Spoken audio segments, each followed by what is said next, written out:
సౌందర్య రహస్యం. ఈ లోకంలో అందమైన అద్భుతమైన వాటిని చూడలేం, కనీసం తాకనైనా తాకలేం. వాటిని హృదయంతో మాత్రమే అనుభూతి చెందగలం అని హెలెన్ కెల్లర్ అంటారు.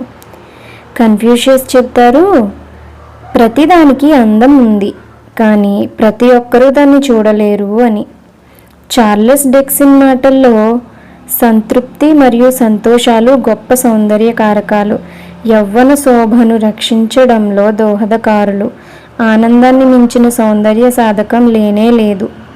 ఓ మహాకవి అన్నట్లు, గులాబీ అందమంతా పువ్వును రక్షించే ముళ్ళులోనే ఉంది. హెచ్చరిక: మన పెంపుడు కుక్క చూపుల ఆధారంగా మనం అద్భుతమైన వారము అనే నమ్మకాన్ని పెంచుకోకూడదు సుమా. ఇలాంటి మంచి కొటేషన్తో మళ్ళీ కలుద్దాం. Until then, bye bye.